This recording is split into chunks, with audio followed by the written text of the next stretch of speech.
All right, everybody, welcome back to Nourish and Cherish. So we're currently making progress on sharing with you 6 marriage practices, as we call them. They are such basic patterns of relating that we believe, if they're present, they promote a nourish and cherish culture, and if they're absent, they'll prevent one. And we started, and we've shared 2 of the 6 with you. We have a full day. We're going to share 4 practices, but let's do a quick recap, the 2. So the first one, pursuit, catch, pursuit. And we said that the heart of PCP is to display intentional and authentic interest in one another. And in our experience, PCP is more about being consistent and less about being elaborate. So I've discovered if you're not consistent in your attempts at pursuit, your elaborate ones can often backfire. If you're not consistent, your elaborate ones can often backfire. And so here's where, when couples begin to want to really adopt PCP into the culture of their marriage, we encourage you to start by looking for consistent, considerate acts of pursuit. Consistent, considerate acts of pursuit. And this is often freeing. We would say that the consistent, considerate acts of pursuit oftentimes go further than the elaborate ones. So I'll give you a few examples.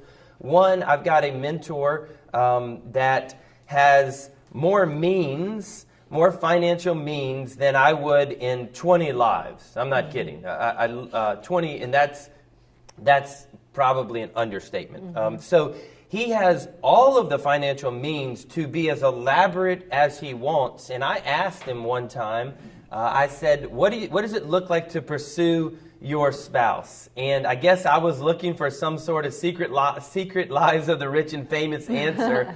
And he said, when we go to bed at night, she loves the door to the bathroom open because of the moonlight. It just makes her feel calm and peaceful. He said, but I always get up before her in the morning, and I know that the light in the morning she doesn't like, so when I get up, I always just close the bathroom door. I make sure I get up and I close the bathroom door. And I'm like, that's your pursuit? And he said, and then I go and I walk my dog. And he said, and while I'm walking my dog, so it uses the restroom, I usually pick a little flower or two, a wildflower or two. And when I get my coffee, I take a little cup, I put some water in it, and I drop those flowers so that when she gets to the coffee maker, these wild flowers that cost nothing are waiting there. And he said, those are the 2 things that come to mind, which is consistent, considerate acts of pursuit. So over a decade ago, I walked up to the coffee maker at our house. So I'm the way we work, I'm a late night person. Julia, she gets tired earlier, and she's a morning person, and I'm a sleepyhead. Morning is not my thing. And so Julia figured out I've only beat her up in the morning, unless I have to for a meeting. I've beaten you up very few times in our marriage. I hope you have never beaten me up. Yes, that's true. That sounds weird. Don't tweet that. I've beaten you up. So I woke up earlier than you, only a few times when I haven't had to. And so one morning, this was over a decade ago, Julia decided that she would go ahead and put my creamer, we do non-dairy, and my sweetener in my coffee cup, so that when I got to the coffee maker, it would save me 15 seconds. So I could get to my coffee 15 seconds earlier. And I don't know about you, but those are glorious 15 seconds. And so I got to my coffee cup, and I looked, and I'm like, wow, it's already prepared. I just pour my coffee in, and that's been over a decade that happens. And here's the amazing thing. We'll be in a fight the night before, or a time of tension, and I would get up and I would go to my coffee cup and I just go ahead and grab the creamer, because I know the creamer's not in there, the sweetener's not in there, and more times than one, I have poured double because it's there. And what are you thinking the night before when we're the morning before when we're in a time of tension? You're making your coffee and you get to my mug. Well, honestly, there are many times I do not want to get his coffee mug out. He can get his own creamer. He can get his own, and it's silly, but internally it's an easy way for me to punish him or reject him. And then I literally do think, but I'm called to love him just as Christ loved me. And the grace that I'm shown continually, no matter what I do and no matter how I'm acting before the Lord, is consistent.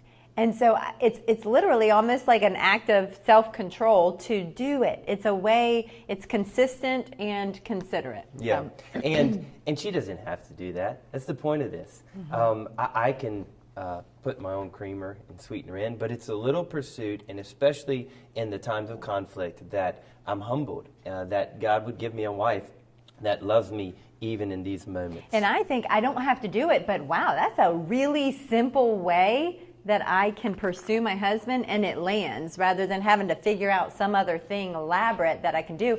That's easy. I'm already getting my own coffee. So it's even an easy thing that I can do. So, and then we identify a shared purpose, and that's at the heart of creating unity in a marriage and family. So we're going to go ahead and dive into practice number 3. And practice number 3 is celebrate their design.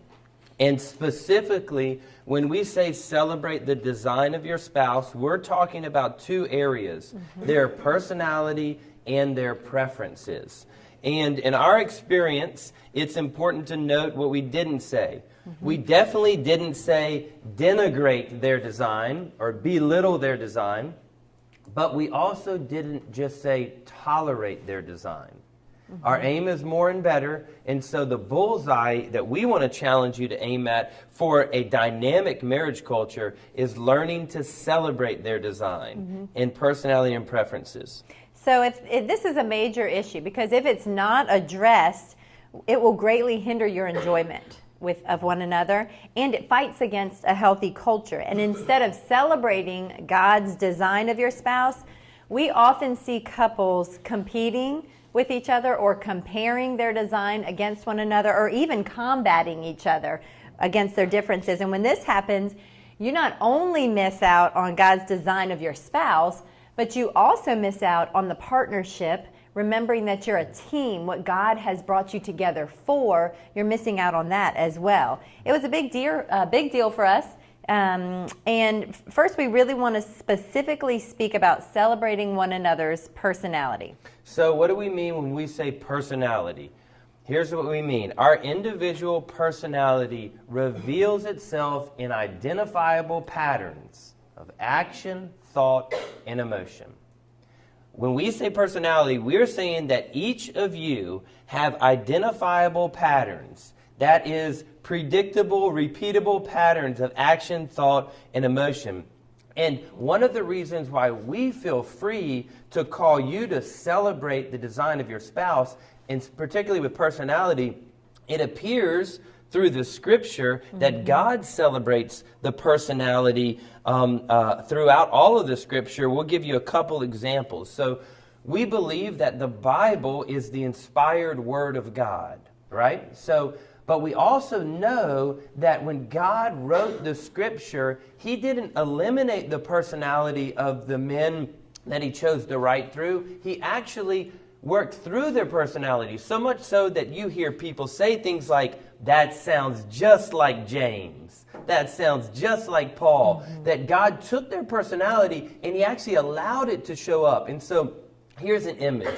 Suppose that this looks like our daughter's craft table. Suppose that you wrote a letter and or a paragraph, and every word you used a different writing instrument. And so you said I with a crayon, love with a Sharpie, my with a pencil, wife with a pen, Julia with some chalk. And then I showed that up. It would be one author with the distinct writing instrument shown through. That's what God did in the Bible. God authored it all, but He didn't eliminate personality. He said, I want personality to show forth. I celebrate personality. And in addition, this is so neat. Jesus seemed to honor personality in the way that He responded to others. So we're going to take Mary and Martha. Okay, they both say to Jesus, after their brother died, they said, if you had been here, he would not have died. But to Martha, Jesus speaks truth. He says, Martha, I'm the resurrection and I'm the life. And her personality profile clearly paints her as someone who is factual and concrete. And that's how Jesus relates to her. Now, in response to the same question to Mary, Jesus weeps. Okay? And her personality profile clearly paints her as someone who's emotional and focused on the meaning. And that's how Jesus relates to her. So many of you are familiar with personality assessment tools like the Myers-Briggs Type Indicator, MBTI. We found these to be extremely helpful in teeing up the conversation. So the MBTI, if you're not familiar, you look at, let me think about a basic way to say this. There are 4 dichotomies. That's the technical term. A dichotomy would be extroversion, introversion. And you go on. There's 4 dichotomies. It puts you in one of 2 groups, and you end up with a 4-letter profile. So there are 16 possible profile types. I am an ENFP. David Kiersey, a commentator, he calls that the champion. We don't know what I'm a champion at, but I'm a champion. Lots of things. There is one profile that has nothing in common with every 16. Well, the one that has nothing in common in preference is, for me, is the ISTJ. ENFP, ISTJ, David Kiersey calls that the inspector,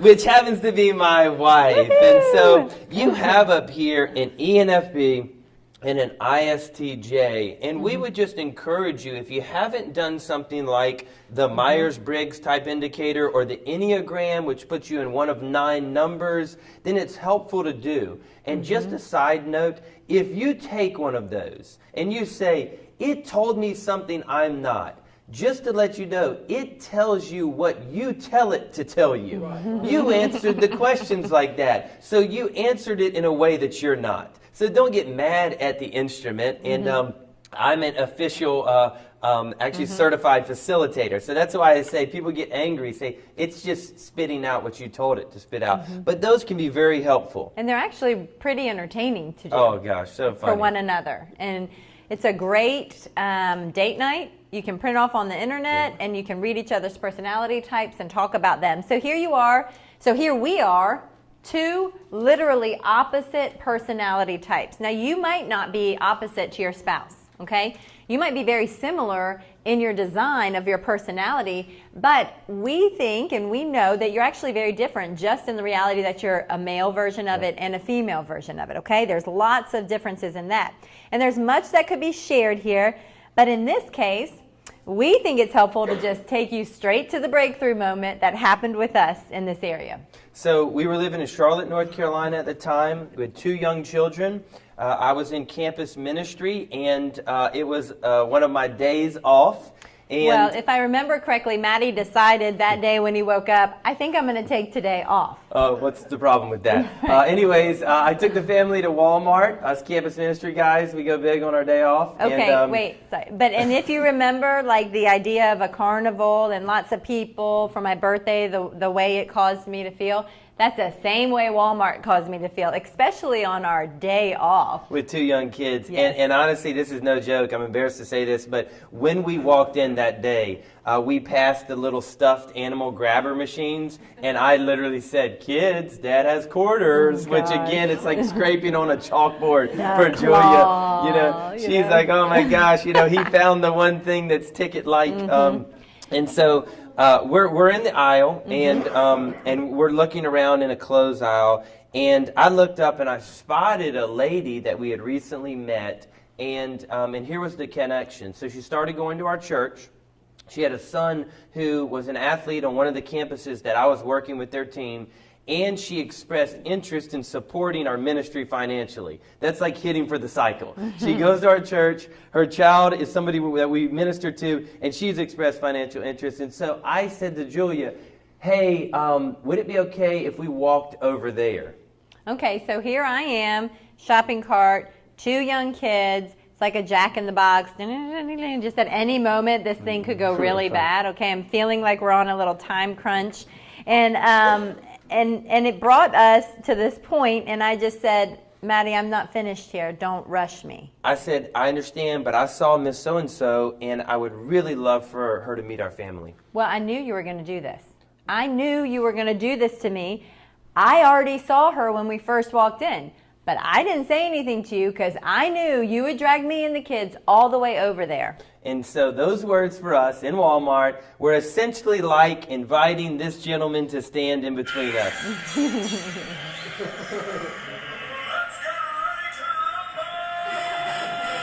And so here's our conversation. So it went a little bit like this. I said she started going to our church. You're here with your family. She's expressed interest in supporting our ministry. But we don't have long. Well, just say hi. No, you won't. And then here's where we went. I said, it's like you don't like other people. And it's like you don't like being with your family. So just let that settle. That's how quickly we got there. In just a trip to Walmart, we all of a sudden had got to such hurtful words. And because we hadn't learned to see and celebrate one another's design, we slowly over time created these extreme and untrue camps that we put one another in. So I put Julia in this camp that all Julia cared about was our family, and she didn't care about other people, which was extremely untrue. And I would speak to Maddie like he always wanted to connect with other people and never wanted to focus on our family, which was untrue. And to make things worse, we would defend or we would exaggerate and magnify the reasons why we needed to do this or the reasons why we needed to do that because we thought it was the only way that we were going to be heard. So that's a key point. We would get in conversations and we would feel the need to exaggerate our opinion in order to be heard because we didn't think that we would be heard any other way.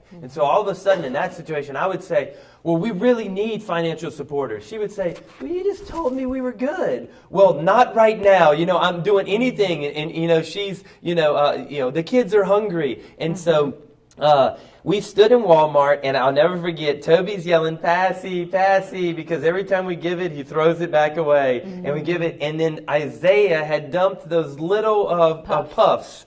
Dumped those little puffs everywhere, and I'm like, why do we buy those anyways? I'm like, do they have any nutritional value? He just dumps them on his brother. And so we're in the moment.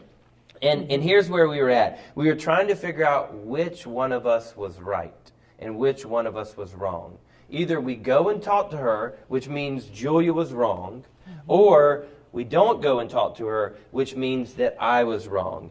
And at the end of the day, we realized in that moment in Walmart, and we looked at each other, and this clarity came over where we realized that that's the wrong question.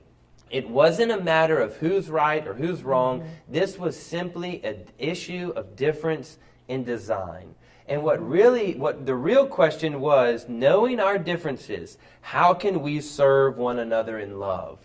And so that's where the breakthrough moment came. And we're going to take this on the bottom shelf and really challenge you with how you can live this out. And I would encourage you all, as we're encouraging you to celebrate the design of your spouse's personality, learning to celebrate and know your own personality. And being thankful for the way God created you is a big deal. If you don't do that, then what I had said previously, you're constantly comparing with your spouse. Well, I'm not like that. I should be like that. There's this insecurity in there. Once you learn who you are and who God's made you to be, there's so much freedom. And we had these types of interactions. I'm not joking, all the time. Walmart was just one example. We didn't have different fights. We just had the same fight over and over and over again. And we realized in that moment, wait a minute, this is what this is about. And so for some of you, you might have a different question to answer. Knowing your similarities, how can you serve one another in love? And serving one another in love when you're similar might mean being willing to decide on something as opposed to being willing to lay down your selection. So for those of you who are the same and neither of you really like to make decisions, and you just like to be spontaneous about things or something, then the love would be one of you rising up and saying, okay, I'm going to do this. I'm going to serve you in love. For those who are different, neither of you might like the option the other suggests. For those similar, you might have 4 options, and they all sound good to both of you. So just like the starting point for Pursuit, Catch, Pursuit isn't flipping the switch, the starting point isn't flipping the switch of celebrating their design, we would say this: start by identifying and celebrating the design of your spouse without making the disclaimers. So you don't say, I'm so thankful that you work so hard, except of course whenever you don't come home till really late.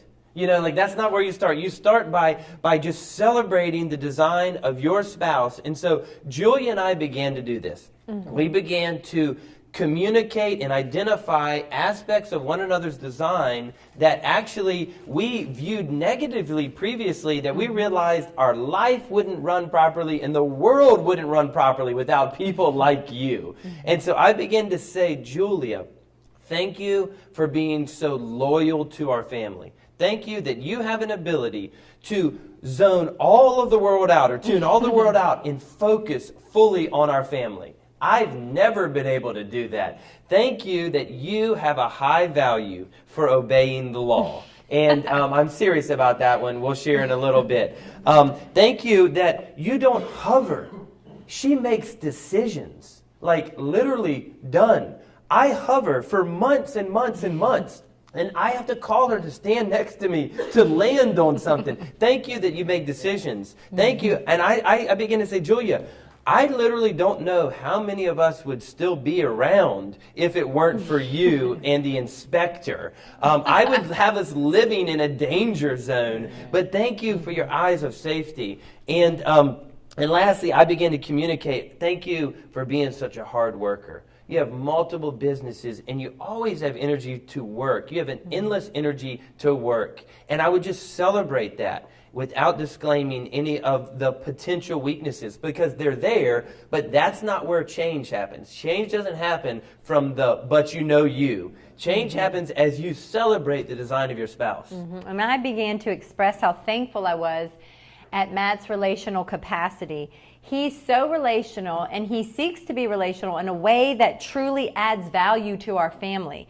When he meets people, he connects with them authentically, and it's so unique. And I used to compare myself to that. And he meets them, and he positions our family to be with so many people who influence us in so many positive ways. The family creed, the mission, all these certain things are because Matt reaches out and connects. And I'm so thankful he can do this, and he can do so many things at once. He really can. He can have so many different plates going, and he does them all well. And I am so very glad that he can do that. I'm amazed, still to this day, at how his relational tank refills. Okay? It takes me a lot longer.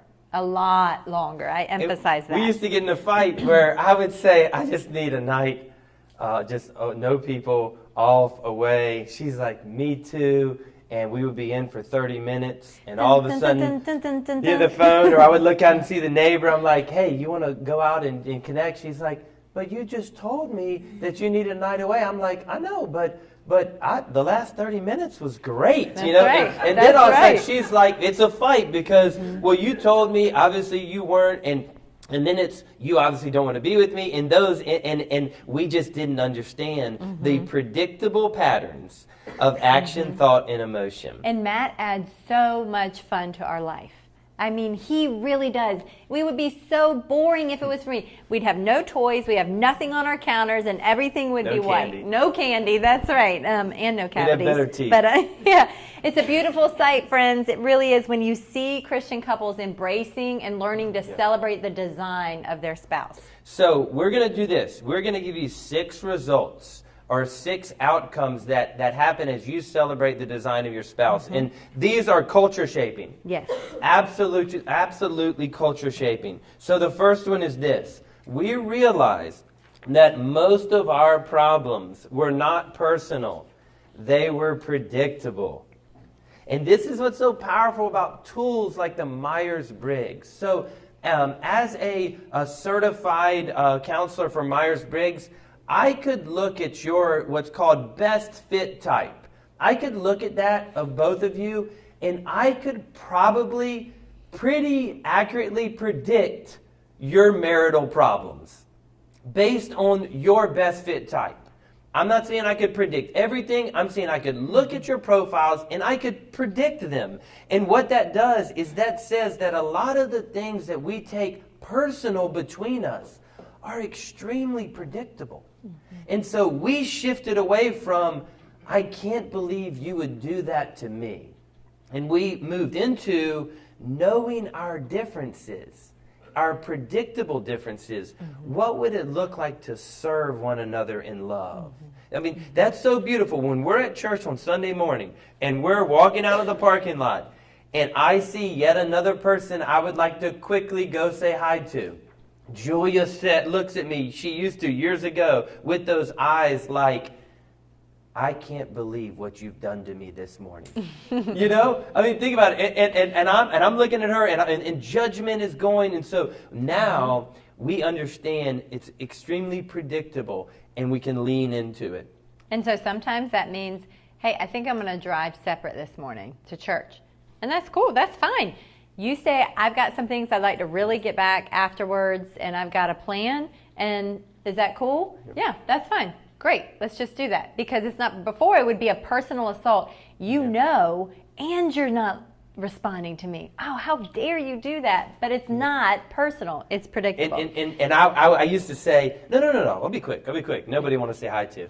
And she said, honey, we can drive separate. You know, and that's just an example. That's right. And obviously, we rarely drive separate to things. That's right. But when we do, it's because it's a predictable, we understand we're entering an environment that we know and we free up one another. Or when we go out to a restaurant. So another example, if we've established that we're going to go on a date, we're going to go somewhere to eat, and we enter into an environment where we know that we're planning on having some intentional conversation, I might say, hey, why don't I sit in this seat that's positioned towards seeing everything and everyone? Maybe if there's screens up there, why don't I sit there? Because I just know you're going to be distracted by that, and I know that you don't want to be.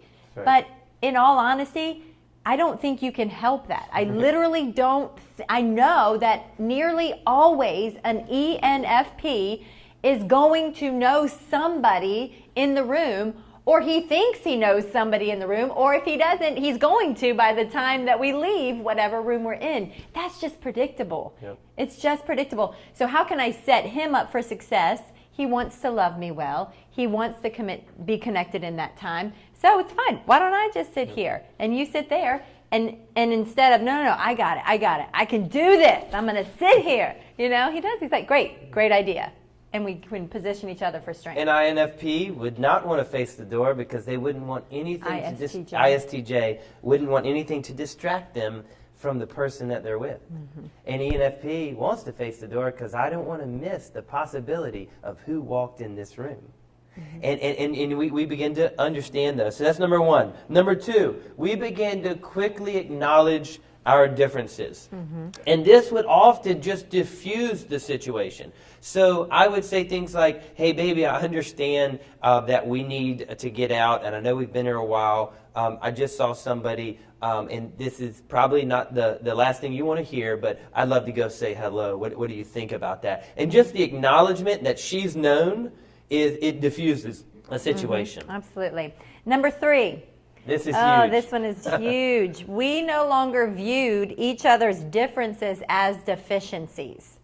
We no longer viewed each other's differences as deficiencies. This erodes the culture of a marriage. We had gotten to the habit of viewing differences as deficiencies.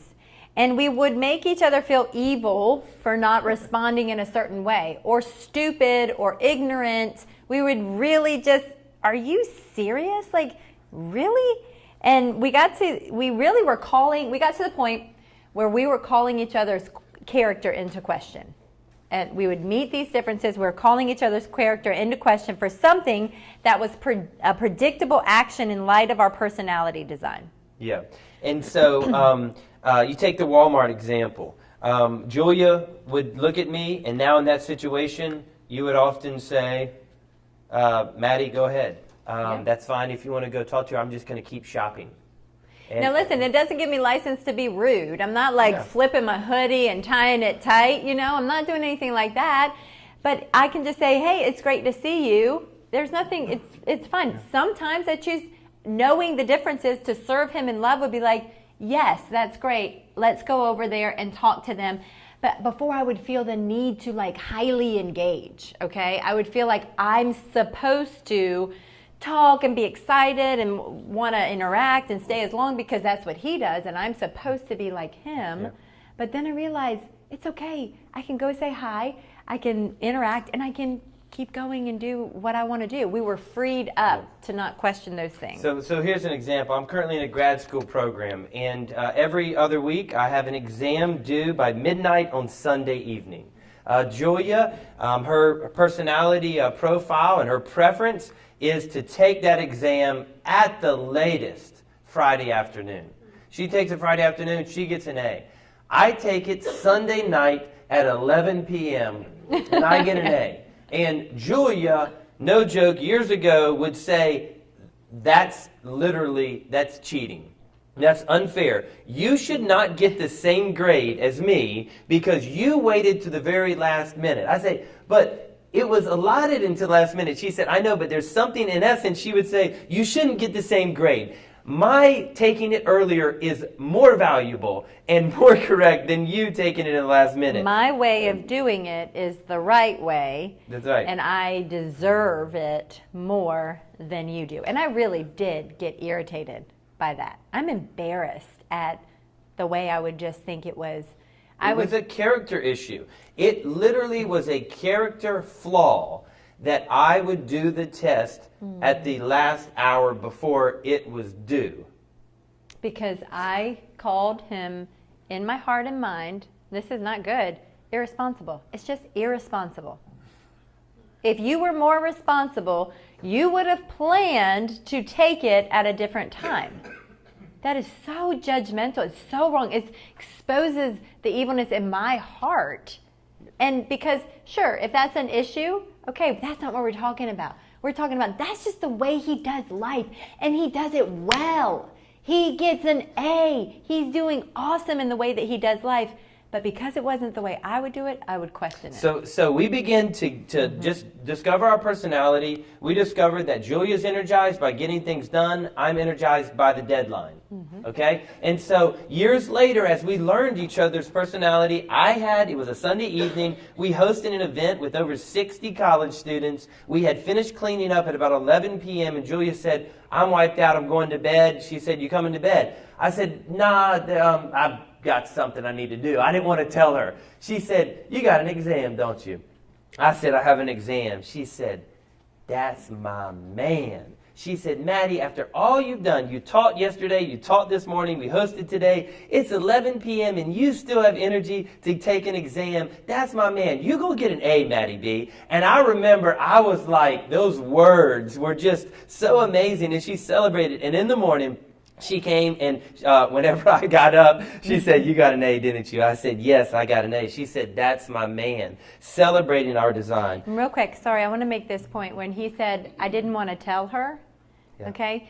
When we call into question each other's characters, when we call our differences deficiency, there's this hindrance. We try to hide those things from one another because there's embarrassment, okay? And that's why it kind of erodes the intimacy there. It's something little, but just like the handful from Shawshank Redemption can make breakthrough happen, it can also build walls. You can build walls a handful at a time, and this is how you do it. And so I think that is so important. I remember that moment, and I remembered Free, like, that's awesome. I'm going to bed, you know, and he's going to do great. So here's where we're getting at. The starting point to change, because some things you say, well, actually, they really do need to change that. Well, we would say the starting point to change is first by celebrating who they are, not complaining about who they're not. So we actually have a nourished culture. We got a lot of change going on, but the areas of my character that do need to change, the starting point is living with a wife who celebrates who I am, not complains about who I'm not. And so whenever we go there, when you get that culture, then all of a sudden it's like, well, let's talk about why I try to force so much in that I actually am late at times. because we have a culture that I'm known and I'm loved and I'm celebrated. And so that's huge. 2 more, and then we're going to give you a time to discuss this. So number 5, over time, as we celebrated one another's design, we started to value, I missed one. All right, number 4. That's right.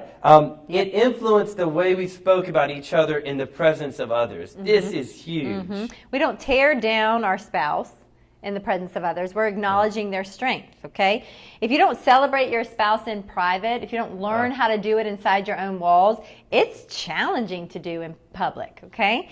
And ladies, I think in wives groups sometimes and moms groups sometimes, there is this culture of husband bashing and this freedom to denigrate them. And I mean, we're not saying that your husband or your wife doesn't have areas that need change. Okay, we're not saying that. Right. We all do, but what we're suggesting is the best way we believe that you can change is starting by celebrating. So I remember I would arrive at our small group late on quite a few occasions. And I remember years ago arriving and people said, yeah, Julia mentioned you'd probably be late.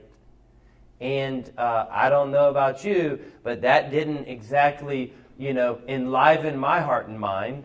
And then as we begin to celebrate each other's design, and it influenced the way we spoke in the presence of others, I'll never forget arriving in a small group. I was 5 minutes late, and somebody said, hey, Maddie, who were you talking with, or what message were you working on? And I said, actually, I was working on a message. How did you know I was working on a message? Julia said, if Maddie's late, he's probably connecting with somebody that's going to positively impact your family, or he's writing a message that's going to positively impact people. And I was just like, wow. Like, there she is celebrating who I am. And that creates, again, the culture where we can have the conversation, yeah, but I don't want to be 5 minutes late. And so, again, that's where we're going. And learning to celebrate that is also discovering a pursuit that lands, okay? Yep. He even tears up telling about that example because that landed as a pursuit of love towards him. So, number 5, we came to value each other at a whole new level. We started to find ourselves in situations where we actually flipped. I valued Julia's protection over our family so much that when opportunities to say yes to other things came on the screen, I found myself saying, no, we can't do it. I've been traveling too much, we can't. And I'll never forget the time we're in the kitchen and you said, I really think we should do this. Think about all the people that we can meet. Think about this as a great opportunity. There was a new level of trust there. And we looked at each other and I was like, Maddie B? She was like, Julia? I'm like, no, I really don't think we can afford to do this. The time. And she's like, I don't think we can afford not to do this. And so here we are, and we really valued each other at a whole new level. And lastly, we laugh at our differences now. And we have a sense of wonder at God's wisdom in bringing us together. 2 of our mentors described themselves as a butterfly tethered to a cinder block. Think about that picture. A butterfly tethered to a cinder block. They're so different, yet this couple is so powerful because they embrace their differences, they embrace their similarities, and they are a team. We'll get back to this in our 5th practice. But there is the first aspect, in a massive culture-shaping aspect, celebrating the design of your spouse, particularly in the area of personality. So now we're going to give you a lengthy time to discuss and also get up and take a little break if needed. And we want you to discuss in your Taking It Further page some of these questions about what stuck out to you as you heard this topic. So, y'all talk.